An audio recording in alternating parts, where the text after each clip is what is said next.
Olá, boa tarde a todos e a todas. Para quem não me conhece, eu sou a professora Ana Cristina Pereira Lage, sou professora da Universidade Federal dos Vales do Jequitinhonha e Mucuri, em Diamantina, e também sou a coordenadora da Rede Mineira de Pesquisa em Educação. Né? Sejam bem-vindos a essa sessão de roda de conversa, né? 10 minutos para cada, ok? Para depois a gente ter tempo para o debate. Vou passar a palavra para a professora Mônica Morim, que é também membro da nossa rede e professora da Unimontes, e ela vai mediar essa sessão. Obrigada, Mônica, por aceitar, né? E é com você. Tá, joia. Muito obrigada, muito boa tarde a todas, todes, todos, né? Uma alegria participar desse primeiro simpósio da Rede Mineira de Pesquisa em Educação. A Ana deixou muito claro o quanto foi tão difícil chegar aqui, construir essa rede, né? E a gente quer agradecer a cada um de vocês que se juntam a nós nessa tarde para esse espaço de trocas, né? De conversas, então, para a construção dessa rede, né?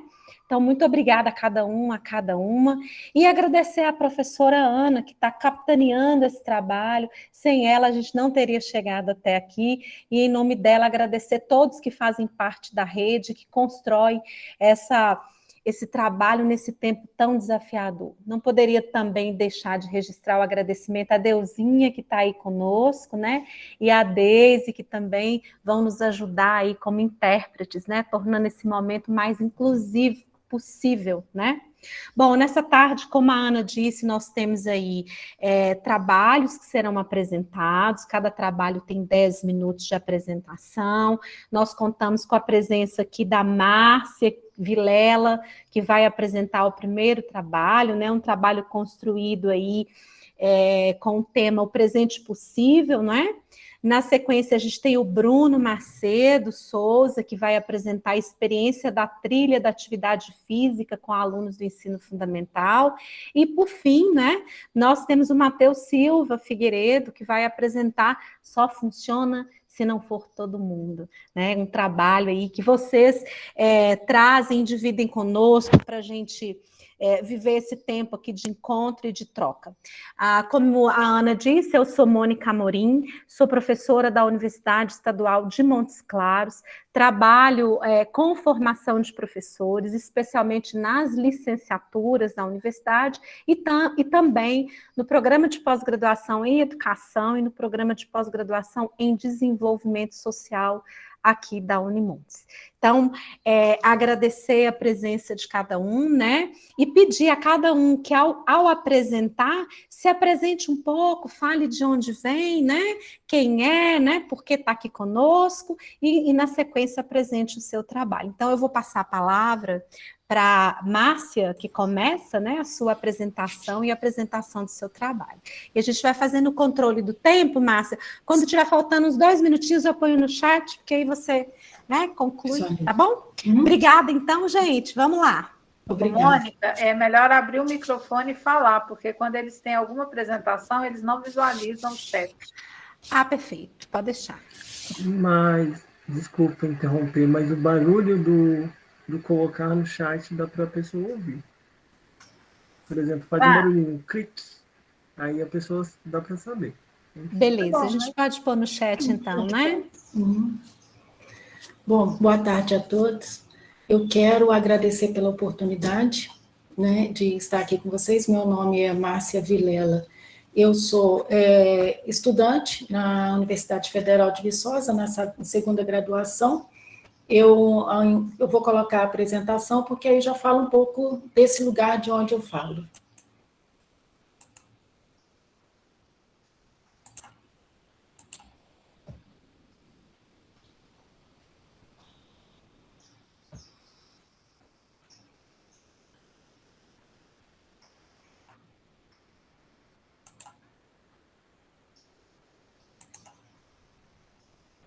Tudo bem, gente? Sim, só tenta passar o próximo slide para a gente ver se funciona, por favor. Sim. Ok? Ótimo. Ok. Obrigada, Ana. Então, como estava dizendo, ao me apresentar, eu sou uma educadora, né, da área de linguagens na educação básica do estado de Minas Gerais e também do Rio de Janeiro, porque eu moro na divisa, eu estou próximo a Itaperuna, no Rio de Janeiro, né, e eu sou também licencianda em Geografia na Universidade Federal de Viçosa. O trabalho, gente, na realidade é um ensaio, né? E foi pensado a partir dos estudos sobre Paulo Freire, porque este ano estamos comemorando o centenário de nascimento do nosso mestre. E, né, estudando Paulo Freire e também pensando um pouco na docência, nos saberes docentes, no nosso exercício, né, de docente no chão da sala de aula, eu, né, escrevi alguma coisa daquilo que eu penso que poderemos fazer logo depois desse período de pandemia.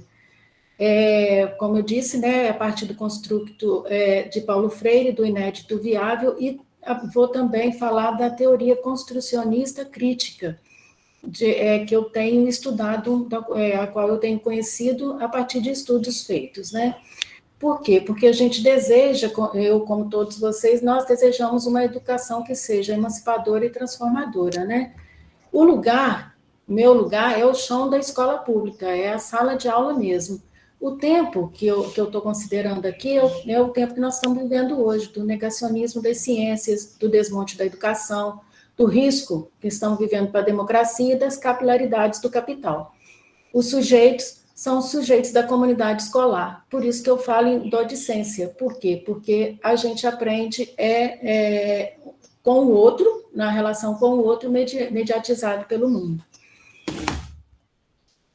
A justificativa, então, vocês me desculpem se não está no formato com o qual vocês estão acostumados, porque como eu não faço mestrado, né, eu ainda sou graduanda, então eu percebi pelas apresentações nos outros momentos do evento que assim, as pessoas estão fazendo pesquisa, eu não, né? Isso é uma proposta, é um ensaio.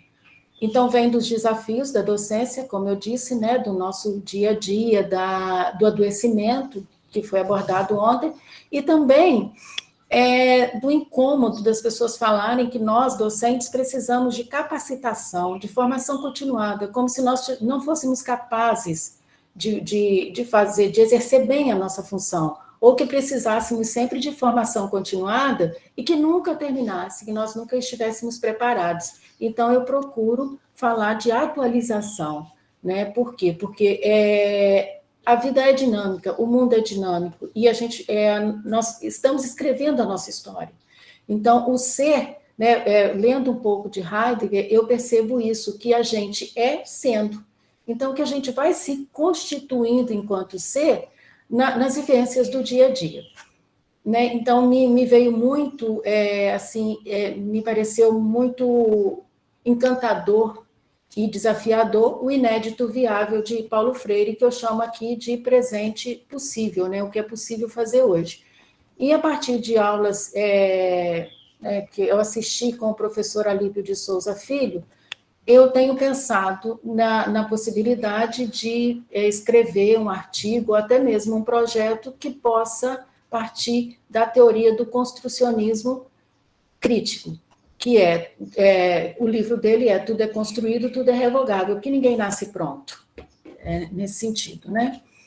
Os objetivos, sempre que a gente fala de documentos oficiais, né, eu citei como exemplo aqui os PCNs e BNCC, a gente fala da cidadania, né, de formar o nosso educando cidadão, e a construção do pensamento crítico. Mas como fazer isso? Isso sempre, também, para mim, foi sempre um desafio. Como eu disse também, nosso objetivo, né, enquanto educadora, é pensar numa educação que seja emancipadora, transformadora, construcionista crítica e também desconstrucionista de estereótipos. Portanto, decolonial também, e eu tenho lido um pouco mais sobre isso também. Eu voltei para a universidade pensando assim, o que a universidade pode fazer por nós no chão da escola? Né? O que é possível levar ou trazer da universidade para o meu cotidiano e para o cotidiano dos meus pares? e também desconstruir essa romantização de Paulo Freire na educação básica, né, do pensamento de Paulo Freire, porque muitas são as frases, mas poucas são as ações. Pensando também, estudando um pouco mais, eu tenho buscado compreender melhor o método da fenomenologia e também do professor Alípio, né, para, então, propor alguma coisa um projeto, né, que seja viável na escola. Que dê resultado, né, gente? As considerações finais, o que nós pretendemos, né? É pensar em uma educação que possibilite ao nosso educando compreender o seu lugar e de se reconhecer como sujeito de sua história e da história, através de ações de lutas para a emancipação do seu ser e de uma sociedade que se pretende mais justa.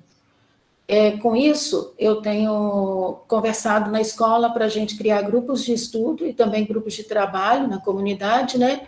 Que eu percebo que não é uma prática comum nas escolas de educação básica, mas eu penso que isso pode ser possível, e a gente fazer uma discussão coletiva na época da construção do PPP, né, do Projeto Político Pedagógico, que normalmente não é feito uma reflexão, né, um trabalho coletivo. E também eu tenho percebido que o novo ensino médio, ele foi jogado, e muito pouco se sabe sobre o ensino médio, ou se tem discutido, e nós, professores, temos só aceitado isso. Então, a gente precisa conhecer, precisa saber onde é que a gente pode intervir, de que forma. E, né, como eu disse, essa construção coletiva, ela é necessária sempre no ambiente da escola, e isso muitas vezes não acontece. Porque nós sabemos que há um sistema de sociedade, o qual devemos sempre questionar, discutir e oferecer resistência a ele, da forma como está. Porque nós estamos vivendo com opressões, violações de direitos, ultrajes à dignidade humana. Todos, eu acho que todos concordam com isso, né? Que nós estamos vivendo principalmente neste momento da política do nosso país. Somos educadoras e educadores e por isso resistimos e continuamos na luta. As referências que eu tenho usado, né, até este momento são os PCNs, a BNCC, né, como eu disse, o trabalho do professor Alípio, e eu coloquei aqui somente a importância do ato de ler de Paulo Freire, justamente porque ele fala da leitura de mundo. Desculpa, gente. Consegue me ouvir? Sim. Sim, então, porque ele fala, né, da leitura de mundo, e eu estou me atendo somente a esse livro no momento, e, posteriormente, vou abordar também as outras obras de Paulo Freire, né? Tenho estudado, mas ainda não aparecem aqui, nesse primeiro momento. Obrigada. Nós que agradecemos, Márcia. Obrigada pela sua exposição tão detalhada, né? A gente abre depois, né, para um debate, para uma conversa. Vamos agora ouvir o Bruno com o seu trabalho na sequência. Mônica, Oi. A gente está ao vivo no YouTube ou isso vai depois para o YouTube? Não, né, Ana? Não, nós não estamos ao vivo. Eu posto amanhã no YouTube, tá bom? Perfeito. Muito obrigado.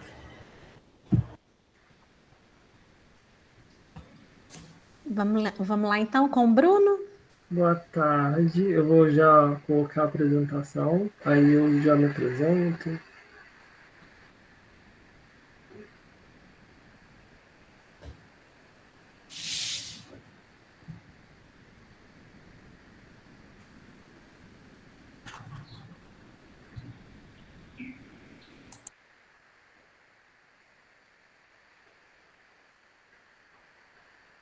Então, boa tarde a todos, todas e todes. É um prazer estar apresentando no simpósio.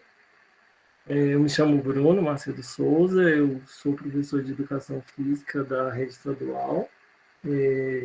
A minha formação é pela Universidade Federal de Viçosa, no campus de Florestal, e em relação a como eu cheguei ao evento, né, como eu cheguei ao simpósio da Rede Mineira de Pesquisa em Educação, Saúde e Tecnologia, foi por causa de receber um e-mail da Secretaria, né, do Estado, falando dos cursos de educação continuada para os docentes. Eu achei as temáticas muito pertinentes, principalmente a relacionada com a diversidade, né, Entretanto, quando eu fui me inscrever, já tinha esgotado as vagas. Então, aí surge a questão do simpósio, e eu falo, não, então vou escrever alguma coisa para submeter. Então, o que eu vou falar hoje é uma experiência, né, com a trilha da atividade física com os alunos do ensino fundamental. Então, o objetivo do trabalho em si é relatar uma experiência com a trilha de atividade física com os alunos do ensino fundamental, basicamente com os alunos do sexto ano. Então, com a suspensão das aulas no ano de 2020, só um momento, porque teve algumas. Ah, tá. Com a suspensão das aulas em 2020, né, por causa da pandemia do Covid-19, o Estado, né, ele teve essa questão do adiantamento de alguns feriados e também com o recesso das aulas, né, nas escolas. Isso na perspectiva da construção de uma proposta, de um projeto. Sendo assim, é constituída de 3 eixos essa proposta. Seria o Conexão Escola, o aplicativo, onde o professor estaria em contato com os alunos.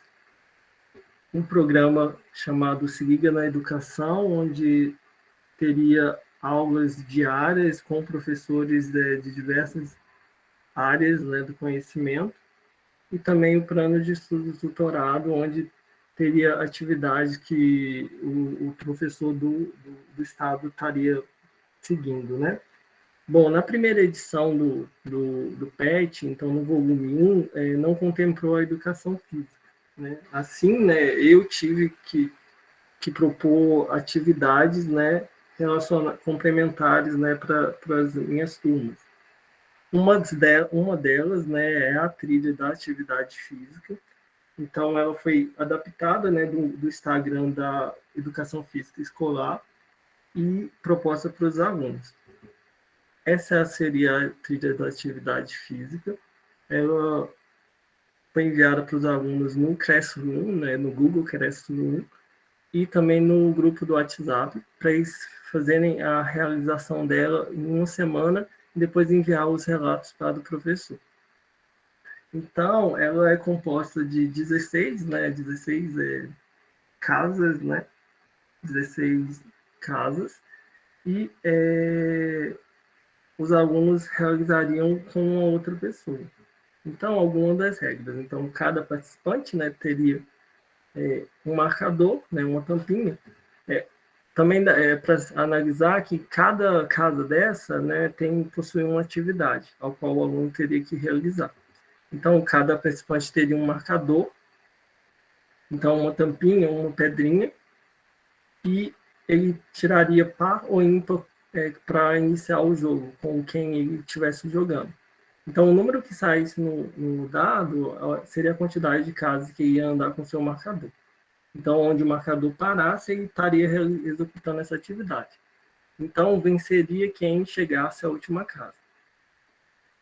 Se o aluno não tivesse um dado, foi enviada também na atividade para ele construir o seu próprio dado e também o tabuleiro, caso ele não tivesse uma impressora, né?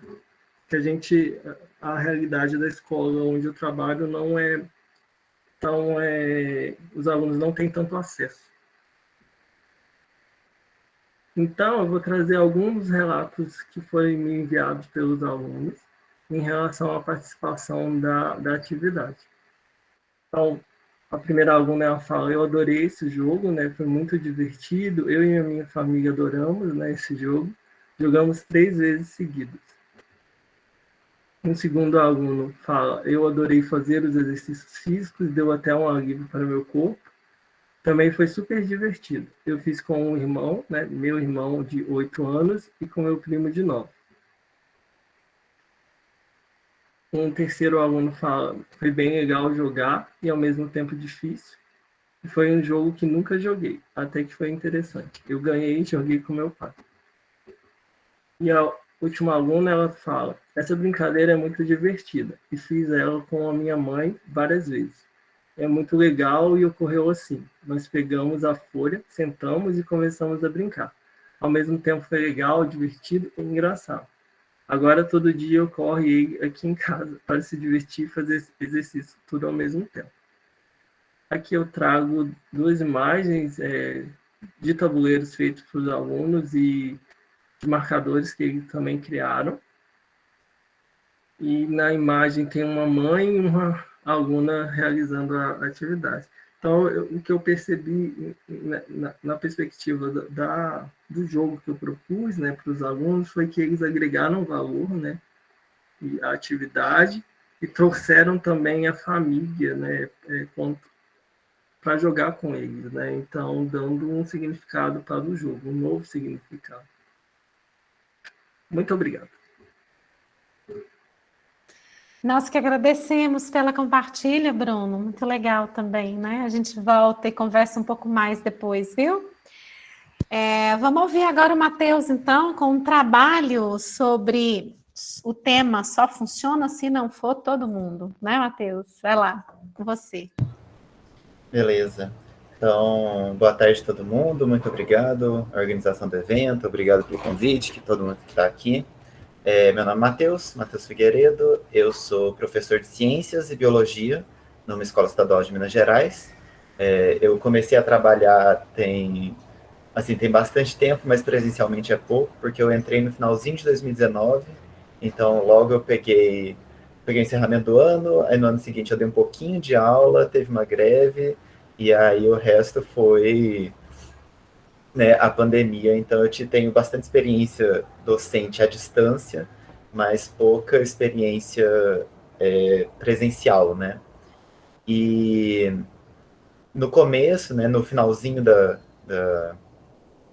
desse retorno presencial, no finalzinho do ensino remoto, né, com o início do ensino híbrido, as orientações foram bastante graduais para esse retorno presencial.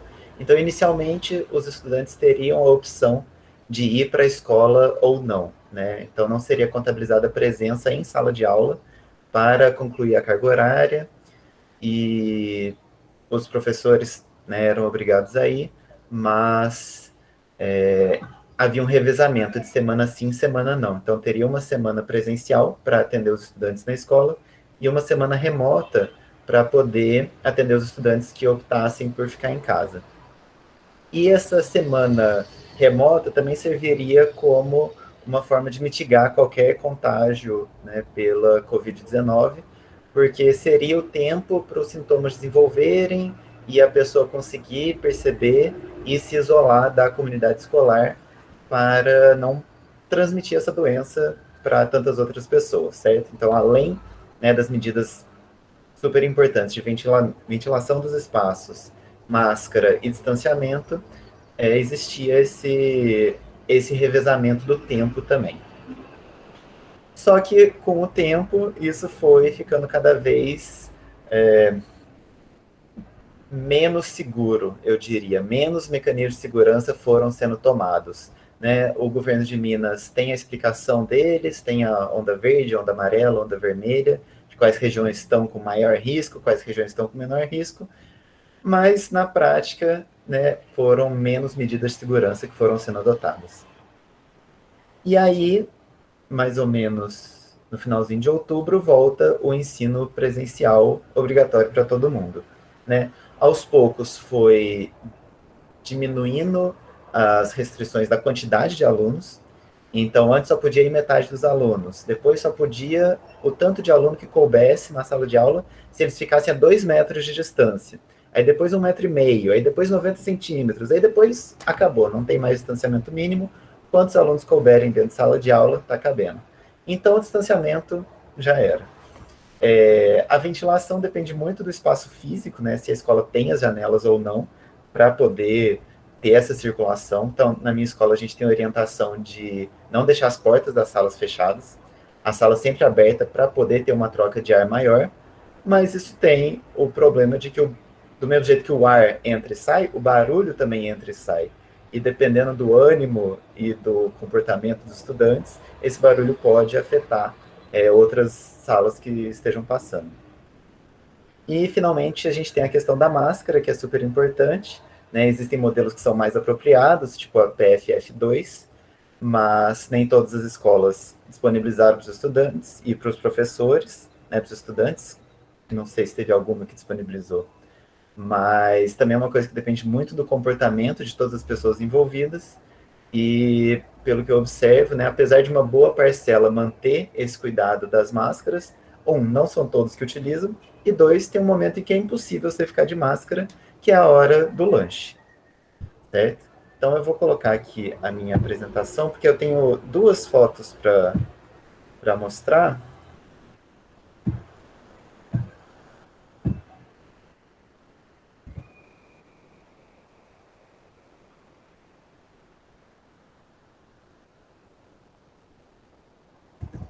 Então aqui eu tenho, né, o título da mesa, e eu tenho as marcações nos bancos dos corredores que a gente fez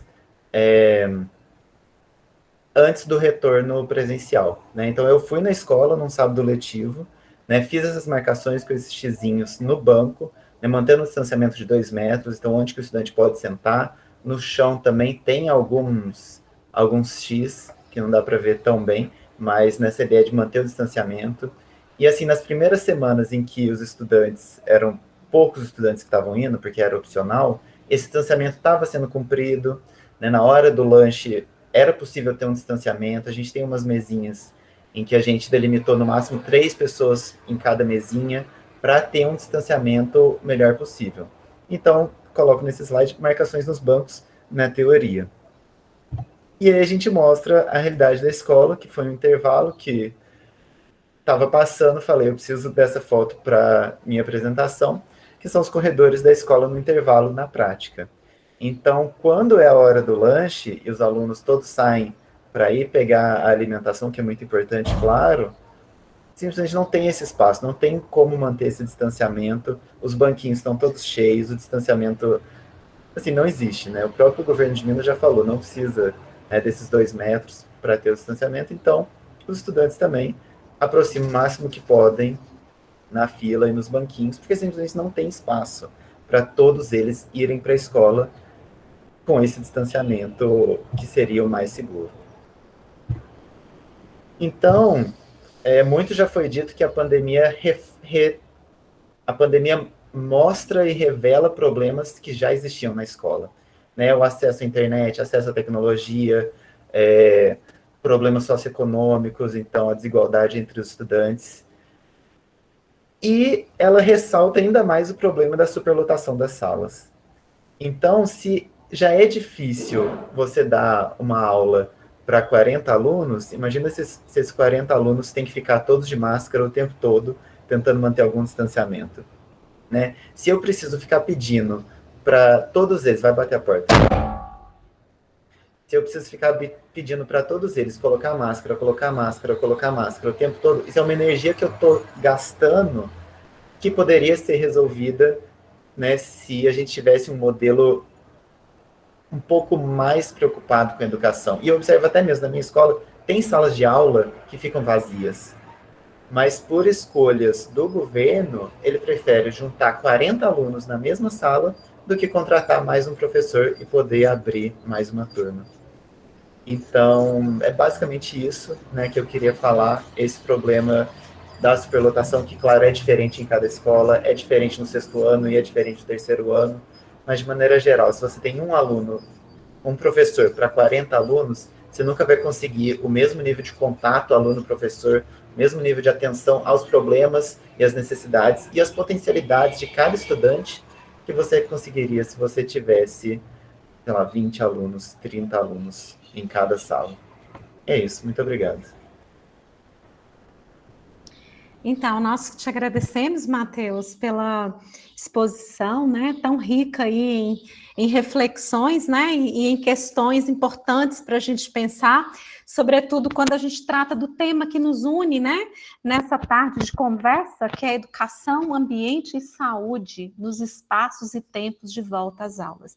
Então, os três nos trazem questões para a gente conversar, para a gente trocar ideias, não é? Partilhar. Aliás, eu começo reforçando o que a Ana já disse, né? Para a Márcia.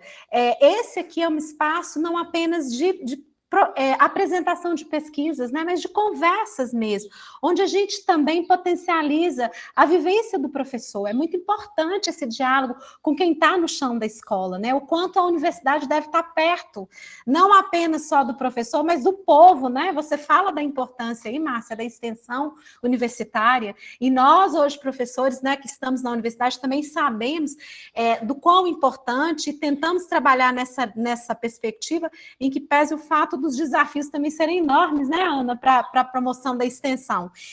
Queria dizer que concordo, Márcia, quando você traz a ideia de que o termo capacitação de fato não cabe, né? O próprio Paulo Freire já nos dizia, já nos falava de formação permanente, né? Então, é uma formação permanente. Ao longo da vida, a gente está continuamente se formando na reflexão crítica sobre a prática, né? E essa reflexão se dá a partir, sim, da leitura teórica, das trocas de experiências, né? O quanto isso é importante, inclusive para a nossa atualização constante. Então, concordo quando você traz essa reflexão e acho que você suscita uma questão de pesquisa, porque a gente tem ouvido nesses tempos aí de obscurantismo, né? Toda uma discussão em torno do quanto, e do centenário do Paulo Freire, o quanto o pensamento do Paulo Freire é uma ameaça, né? Quando, na verdade, ao que nos parece, o Paulo Freire não alcançou devidamente a sua prática, né? O chão da escola. Então, quando você fala de romantização de Freire na educação básica, então, como que Freire chega na educação básica? Como que os professores que estão lá na educação básica recebem o pensamento? Porque essa leitura crítica de mundo, essa leitura da palavra mundo que o Freire propõe, essa educação libertadora, né? Essa educação transformadora para libertar da opressão. Poxa, quanto a gente, enquanto escola pública, que vive a escola pública, que luta em defesa dela, sabe que a gente está muito longe, né, de efetivar na prática quantas lições que o Freire já deixou há tanto tempo, né, para nós. E aí tem um conjunto de obras dele, né? Você começa pela importância do ato de ler, que é uma obra fantástica, o que ele publica em vida, né, ainda antes de falecer, que é a Pedagogia da Autonomia, que é uma brochurinha, né, mas que tem tantas lições para a gente que é professor, pensar a nossa prática enquanto docentes, né, sem contar toda uma vasta obra, Educação como Prática da Liberdade, Pedagogia do Oprimido, que é o grande clássico, né, do autor. E acho muito interessante também a sua proposição do grupo de estudo na escola, né, em que pese o fato das nossas condições de trabalho nem sempre possibilitarem que a gente, de fato, efetive isso, mas já vivi experiências de construção coletiva do PPP, então, em escolas por onde eu passei, né, onde a gente se propunha fazer uma gestão mais democrática da escola pública, a vivência da construção coletiva do PPP, não como um ato meramente burocrático, mas como algo para participação de pais, família, estudantes, professores, e a gente pensar junto a escola que a gente tem, a escola que a gente quer, né? Enfim, você traz aí um conjunto de reflexões importantes, assim como o Bruno, né? O Bruno, eu fiquei pensando no trabalho do Bruno, quanto ele alcança aí, através do exercício que ele faz, sem contar na lindeza dos tabuleiros, né, que os alunos compartilham, a atividade física, né, a saúde nesse tempo tão difícil, né, e esse envolvimento, esse diálogo com os pais. Acho que o quanto que esse trabalho seu, né, Bruno, deve ter assim ensinado dessa aproximação aí família-escola, desse maior diálogo entre escola e família. Então, acho que o seu trabalho tem essa questão muito muito forte aí, né, muito muito rica. E por fim, né, o Matheus que nos provoca aí a pensar algo que é histórico, né? As desigualdades no nosso sistema. Como nós temos escolas tão diversas, tão distintas. Só para ilustrar brevemente, assim, eu que trabalho aqui no norte de Minas Gerais, né, numa região assim tida como uma região extremamente assim marcada por muita pobreza material das famílias e que tem uma trajetória. Antes de eu chegar na universidade, eu trabalhei notadamente na periferia da cidade. Então a gente tem escolas e escolas, né, Matheus, com condições as mais diversas, né? Então quando você coloca aí o quanto a pandemia desnuda essas salas lotadas, né? Essas dificuldades todas que a gente tem, até da própria conscientização do uso da máscara, do quanto a máscara não é só para eu me proteger, mas proteger o outro também, né? Então faz parte de todo um processo educativo, né? E o quanto isso revela o compromisso que a gente, como professor, tem, né, com a vida, com a volta às aulas mais cuidadosa, que, lamentavelmente, né, a julgar pela mesa que a gente viu ontem à noite, que discute a educação em Minas, né, não é a política pública que a gente está vendo, né, do atual governo, né, pelo contrário, né, o quanto a gente tem aí muito desafio pela frente para pensar essa volta às escolas e para viver e trabalhar num processo contínuo aí de educação mesmo, de conscientização, de leitura crítica da realidade, né? Então, assim, os trabalhos, eles são muito provocantes, né? Nos fazem realmente pensar, e a gente agradece muito essa partilha suas, porque nos ajuda a ampliar nossa leitura sobre a realidade da escola, né? Então, obrigada a cada um. Eu não sei se a Ana quer falar, e aí a gente segue, né, Ana? É você, né? Eu já juntei a mão aqui. Diga lá. Fazer perguntas, eu queria parabenizar os três pela apresentação. Ontem eu já disse isso na roda de conversa. Eu acho que esse contato da rede com a educação básica é o grande eixo que nos une todos os programas de pós-graduação que fazem parte da rede. E aí, falando um pouco sobre os cursos de educação continuada, que a gente propôs, que o Bruno disse que foi no site, mas já não tinha mais a inscrição, e aí, então, ele viu o evento, né, Bruno? Então, não sei se o Matheus ou a Márcia fizeram os nossos cursos, não. Enfim, eu queria só dizer que nós vamos disponibilizar os cursos lá no nosso canal do YouTube, tá? Eu estou vendo lá com os professores, porque também eles precisam de autorizar, né? Por conta da imagem, tudo isso. E aí a gente vai colocar lá no canal do YouTube para poder auxiliar o máximo possível todo o trabalho de vocês.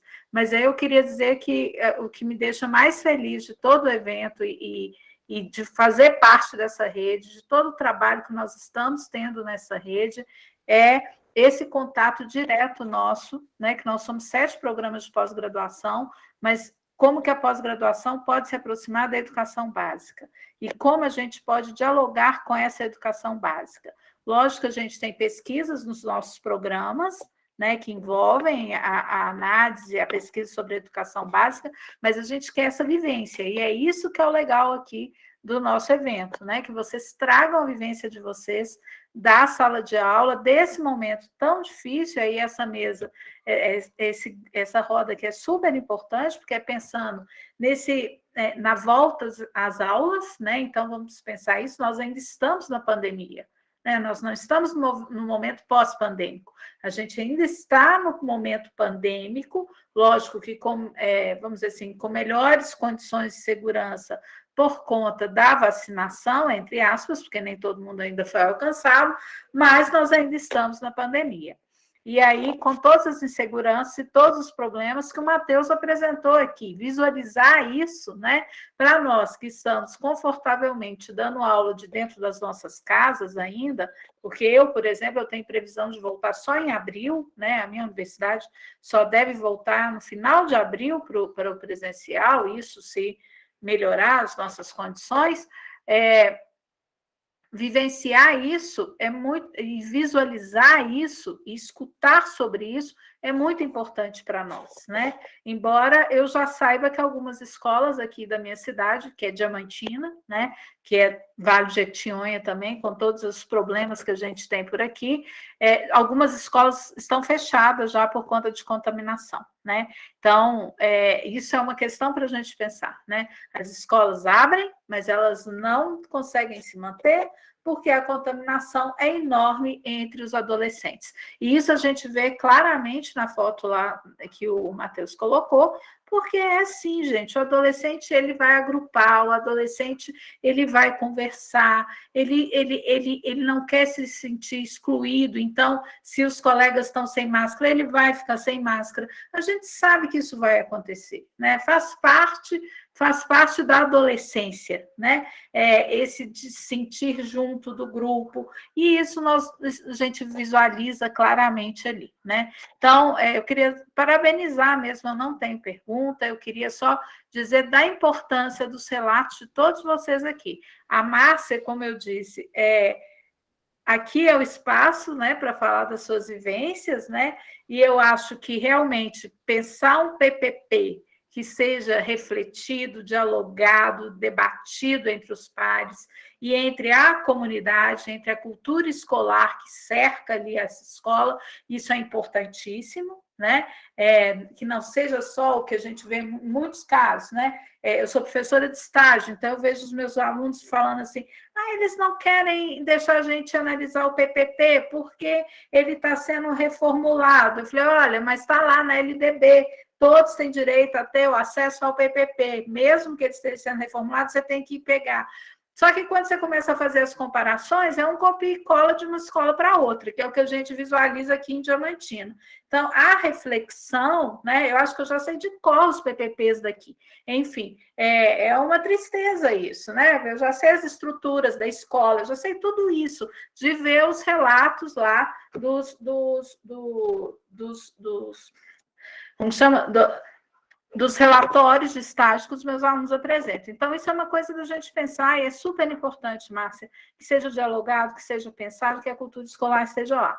Ô, Bruno, olha, a atividade fantástica, e o que eu acho mais fantástico ainda é que é sem custo, né? Então, não é aquela atividade que vai fazer, que você vai, vamos dizer assim, tirar um aluno porque ele não tem condições de fazer, ele faz do jeito que ele consegue, com a folha de papel que ele consegue, né? Quer dizer, é possível de ser feito com baixos custos, né? Então, isso é muito importante. Refletir sobre isso, né? Ontem a gente estava aqui na roda de conversa falando das diferenças, né, entre uma escola pública, acho que a Márcia estava aqui, né, Márcia?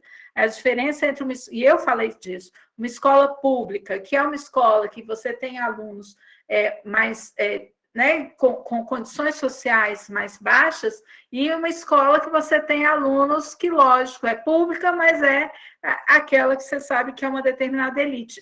Gritante aqui as apresentações, você via claramente, né, os recursos de uma escola em que os alunos tinham mais recursos, então o que era apresentado e o que os professores conseguiam fazer com esses alunos, e as dificuldades daquela professora que estava ali com os alunos pobres, pensando na alfabetização desses meninos. Então, isso é importantíssimo para a gente levar em consideração. E o trabalho do Matheus é instigante demais o que ele apresentou aqui, porque é a realidade do que a gente está vivenciando nesse momento. Tá bom? Então, parabéns para vocês três. Não é pergunta, é mais compartilhar mesmo e valorizar, né? E pedir que vocês continuem nos seguindo, né? Vejam lá o nosso canal do YouTube, sigam que a gente vai trazer muita coisa para vocês ainda, tá? O nosso contato é com o professor da educação básica. Enquanto eu estiver na coordenação dessa rede, esse é o nosso carro-chefe. Eu acredito que as minhas colegas pensam nisso também, né, Mônica? Enfim. Com certeza, com certeza. E já existe toda uma proposta, né? Para o ano que vem, a gente já está sentando agora para começar o planejamento, isso. E a intenção é essa mesmo, viu? Márcia, Bruno, Matheus e todos, né? Que aqui estão, de aproximar essa interlocução com a escola, né? Com os professores, enfim. O Bruno e o Matheus levantou primeiro a mão, ele quer falar. O Bruno, eu queria aproveitar, eu acho que uma questão talvez muito pontual, quando o Matheus coloca a situação da escola, eu fiquei assim, com um questionamento em torno das experiências de vocês com a questão do prédio escolar. Houve alguma reforma no prédio da escola, Matheus, Bruno, Márcia? Porque o que eu tenho assistido aqui próximo de onde eu estou, né? Dizer, essa necessidade de fazer uma reforma para poder receber de volta os estudantes, a gente, assim, por onde eu andei e perguntei, de fato, a gente não viu isso acontecer. Então, passo para você, Matheus. Depois o Bruno, inscrito. Eu só ia comentar uma coisa antes, né, da proposta da Márcia, que a Ana comentou, se não me engano, da questão da reflexão sobre o PPP, que eu acho que, assim, é uma proposta muito boa, é muito importante, né, mas exige tempo e energia dos professores, né, então, e a situação que a gente tem é tanta demanda, é tanta demanda, é tanta demanda, que sobra muito pouca energia para fazer qualquer outra coisa, né, então, assim, muito importante, temos que ter isso em mente, é um objetivo, mas eu acho que não é só pontuar, né? Não é porque os professores não querem fazer isso, né? É porque, assim, é tanta coisa que a gente tem que fazer. E, assim, é tanta coisa que a gente não vê resultado, é tanta coisa que a gente vê uma burocracia burra, desnecessária, realmente inútil, que isso também nos desmotiva a gastar energia com essas coisas que poderiam ser interessantes e produtivas e gerar uma mudança positiva, né, na escola e na relação com a comunidade. E aí sobre... Você quer comentar alguma coisa? Pode falar, pode seguir. E aí sobre a questão da reforma do prédio, a minha escola ela tem tempo integral, né, ensino médio tempo integral. E por causa disso os alunos os alunos do ensino médio ficam lá de manhã até tarde, então eles precisam almoçar na escola.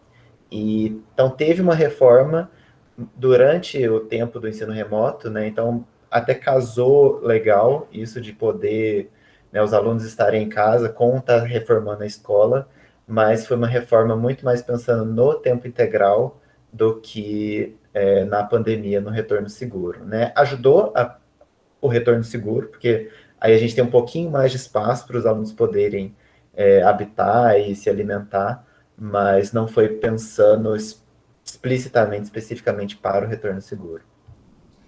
É a diversidade, né, que a gente vê na estruturação do sistema, né, de uma escola para outra, né?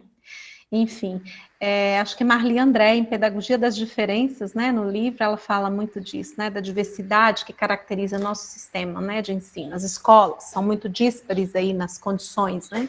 Enfim. Bruno, você. Obrigada, Matheus. Bom, eu só ia falar como é surreal essa perspectiva de volta, né? O Estado propôs, né? Voltar todos os alunos, né? E, por exemplo, tem sala que tem 45 alunos, eles estão indo, então a sala fica entupida de aluno e a gente acaba se tornando meio que sanitarista, porque toda hora a gente tem que falar, coloca a máscara em cima do nariz, e tem que ficar dando toda hora orientações, porque adolescente é muito complicado, então eles tiram mesmo, enfim. Na perspectiva da reforma, não teve reforma na escola onde eu trabalho e está do mesmo jeito que as imagens que o Matheus trouxe, aquela coisa da aglomeração. Então fica assim, eu só fico esperando a hora que vai ter um surto na escola e a gente vai fechar.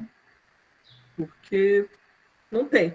E, assim, eu tive Covid, enfim, mas eu fico pensando assim, não tem como eu ficar pensando em todas as dinâmicas que eu tinha para evitar o contágio, tem que ao meu redor não tá, sabe? Então, assim, é uma coisa muito, muito complicada essa volta. Enfim. Sim. Mais alguém inscrito? Márcia? Obrigada, Bruno. Então, falar um pouco, né, da experiência que eu tenho e do que o Matheus levantou, porque parece assim que A gente está cobrando mais ainda dos professores, mas eu já tenho mais de 25 anos de docência, e eu só consigo, como você vai perceber isso com o tempo também, né, quando você voltar para o presencial, eu só consigo fazer um bom trabalho se a gente participa de fato. Então, acho que, por isso que eu chamo daquilo que é possível, né, o presente possível. Não adianta a gente ficar lamentando, sabe, Matheus, a burocracia, a falta de tempo, a falta de companheirismo dos nossos pares, mas eu acho que é ter os grupos e fazer, sabe? E buscar e fazer alguma coisa, porque senão a gente vai adoecer. E já passei por isso, a gente adoece porque você fica frustrado, porque você quer, ninguém quer, ou porque você busca, mas você não encontra. Sempre vai ter alguém, entendeu? Se não tem na sua escola, tem outra escola, entendeu? Então, a gente não pode deixar de acreditar. É mais de uma vivência de vida mesmo, de experiência de vida e de exercício no magistério. Eu saí e acabei voltando, porque a gente que é professor e se realiza enquanto professor, você não vai conseguir fazer outra coisa, porque você lida com o ser humano, né? Você com a formação do ser humano, não é das profissões, né? Teve um momento no nosso evento que alguém falou que o professor forma, né, aquela frase pronta dos anúncios, né? Das propagandas do governo, o professor forma todas as demais profissões, mas a gente forma um ser humano para a felicidade, por estar no mundo e ser feliz agora, não para depois. Então, provocações, né, da Márcia aí, antes da gente encerrar, eu tenho também algumas questões que eu queria trazer, né, muito nessa perspectiva do que você levanta do inédito viável, né, que é um termo aí que tem um poema do Carlos Rodrigues Brandão, inclusive fazendo referência ao Paulo Freire, né, em que ele traz essa questão do inédito viável. Então, acho que nesse tempo tão desafiador que a gente está vivendo, quando o Matheus e o Bruno colocam aí esses desafios, né, que a gente tem enfrentado, eu colocava também aqui de início com a Ana, como que às vezes a extensão universitária, que é onde a gente gostaria de chegar também, esse diálogo mais aproximado com os professores, com a sociedade, nós recebemos uma demanda recente de alfabetização de catadores. Para a gente fazer essa alfabetização de catadores, nós estamos organizando um projeto que é fora da nossa carga horária, além da nossa...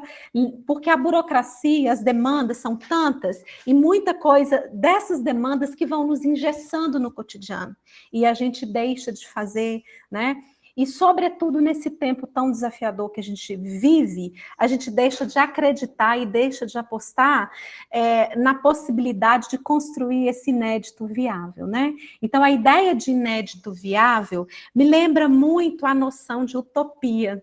A gente está vivendo uma distopia, de fato, né? A gente tem ouvido tanto falar de distopia, porque a gente, de fato, está vivendo um tempo de distopia, um tempo de sofrimento, de tanta desigualdade, de acirramento, né, do conservadorismo, né, do autoritarismo, enfim. Mas eu queria terminar esse nosso encontro, não sei se a gente ainda tem tempo aí, Ana, se abre, né, para mais alguma questão, né? Acho que a gente já pode ir terminando, Mônica, por conta da outra atividade, né? Eu trouxe cansada. Tá. Antes de passar para você concluir, eu queria então dividir com vocês um pequeno texto que é do cineasta argentino Fernando Birri, né? Mas que muitos conhecem como um texto do Eduardo Galeano, escritor e jornalista, né? Que nos traz a utopia. Então, não é demais a gente pensar, né, Matheus, nesse tempo difícil, né, Bruno, Márcia e a todos que aqui estão, a utopia tem que estar no nosso horizonte, né? E aí o Fernando Birri vai dizer, a utopia está no horizonte. Me aproximo 2 passos, ela se afasta 2 passos. Caminho 10 passos e o horizonte corre 10 passos. Por mais que eu caminhe, jamais alcançarei. Para que serve a utopia? Serve para isso, para que eu não deixe de caminhar. Então, que a gente siga caminhando, lutando em defesa da escola pública, da universidade pública, e que bom poder estar com vocês. Eu reforço aqui os parabéns que a Ana deu a cada um, né, porque a gente vê em vocês essa força de luta, de caminhada na defesa da escola pública, no combate às desigualdades. Então, ver vocês, professores e professoras, nos enche de força, né, Ana, para defender essa universidade, defender os programas de pós-graduação, a ciência tão atacada, né, e lutar aí para que a gente consiga mover, né, em direção a esse horizonte de uma sociedade de mais justiça, de mais amorosidade, enfim. Então, obrigada a cada um, obrigada, Ana, por fazer acontecer aí essa rede, por capitanear esse trabalho, né, e a todos que estiveram conosco nessa tarde, de modo especial também a Deusinha, a Deise, que estiveram aí trabalhando conosco aí também, né? Obrigada. Passo para você, Ana, para você encerrar, então. Então, eu que agradeço imensamente todos que aqui participaram das nossas rodas de conversa, dos grupos de trabalho, né? Nós teremos a mesa agora às 19h. Convido a todos a participar dessa mesa, né? Que a gente vai discutir educação, formação docente, saúde e tecnologias em tempo de pandemia, tá, gente? Então, isso é muito importante, né? Vai ser lá no nosso canal no YouTube da Rede Mineira de Educação, né? Rede Mineira de Pesquisa em Educação. Eu esqueço da pesquisa o tempo todo, né? Porque acho que é muito mais do que isso, né? Talvez ela esteja se tornando muito mais de pesquisa e extensão em educação, né? Essa extensão que a gente está fazendo junto com a educação básica, que é tão importante. Então, voltando a dizer que esse contato com a educação básica é o mais importante que a gente tem, né? Lá na abertura do evento, eu mostrei um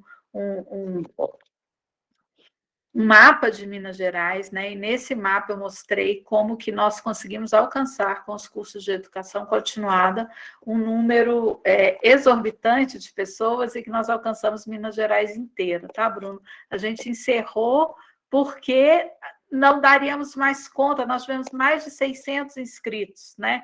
Então, nós tivemos que encerrar com 5 dias de antecedência, porque nós não daríamos conta mesmo de tudo isso. E a gente teve que fazer destrinchar ali para chegar a 276 pessoas. Enfim, foi muito complexo a gente fazer essas escolhas, né? E colocar,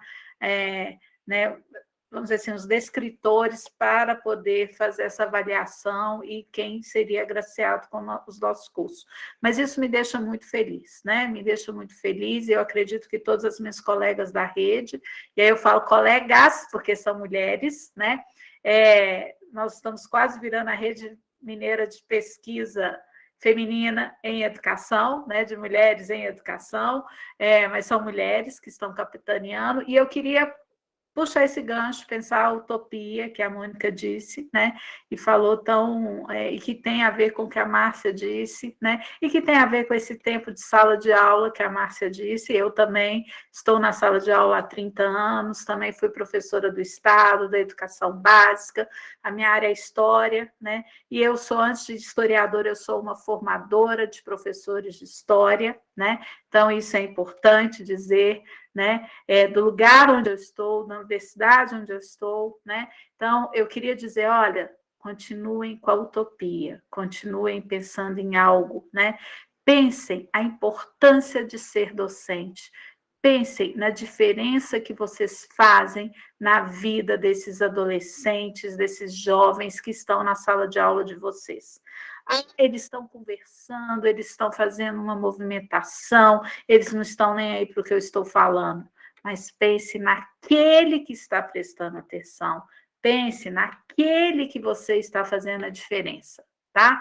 E não desistam, tá bom? Porque ser professor é isso, a gente brinca que é uma cachaça, mas é uma cachaça deliciosa, tá? Então, gente, vamos continuar lá, né? Essa é a nossa profissão, isso foi o que nós escolhemos, e vamos pensar naqueles com os quais a gente pode fazer a diferença, pensando naquilo que o Bruno apresentou. Ele fez a diferença com esses meninos de 6º ano, ele fez a diferença com seus familiares e seus amigos.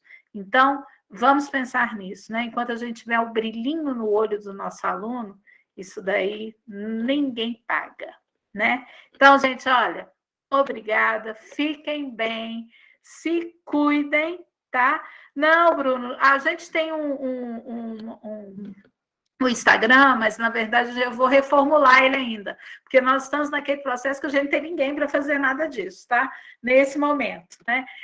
Os recursos acabaram, né? A gente está sem bolsista, então é isso, tá? E o certificado chega para vocês por e-mail. Qualquer coisa, se quiserem conversar comigo, é só mandar um e-mail lá para o evento, tá, gente? Que eu vou continuar acessando aquele e-mail, sou eu que controlo ali também, tá bom?